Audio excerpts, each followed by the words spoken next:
वो एक जादुई सुई थी। एक आदमी ने उसे गाड़ी के टायर से खींचकर बाहर निकाला और अगले ही पल गाड़ी ऐसे पिचक गई जैसे किसी फुटबॉल से हवा निकल गई हो। हक्का बक्का खड़े छोटे कपल को कुछ समझ नहीं आया, लेकिन जल्दी ही उन्हें समझ आ गया कि ये सब उस सुई की वजह से हुआ है। पर तब तक सुई गायब हो चुकी थी। जब उन्होंने पीछे मुड़कर देखा तो पता चला कि सुई कब की एक दीवार में जा घुसी थी। दाशान ने बिना कुछ सोचे समझे सुई को फिर से खींच लिया और इसी के साथ एक ऐसा हादसा हो गया जिसे सुधारा नहीं जा सकता था। पूरा घर भी गाड़ी की तरह पिचक गया। अब मामला बिगड़ चुका था।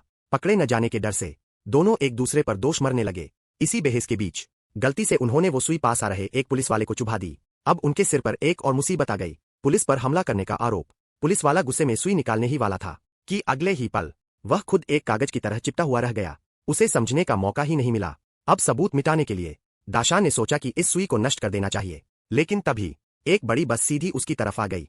इस संकट में उसने झटपट सुई को अपने सीने के सामने रख लिया और चमत्कार हो गया, वह बाल बाल बच गया। लेकिन बेचारी बस के सारे यात्री अब वो सब पिचके हुए रह गए। घटना और आगे न बढ़े, इसलिए दोनों ने एक योजना बनाई, सुई को गुब्बारे से बांधकर अंतरिक्ष में भेजने की। जब उन्हें लगा कि सब ठीक हो गया है, तभी अचानक गुब्बारा फट गया और सुई सीधे जमीन में जा धंसी। वे दोनों घबरा गए। तभी एक रहस्यमयी आवाज सुनाई दी, सिलाई की धार से बचने के लिए।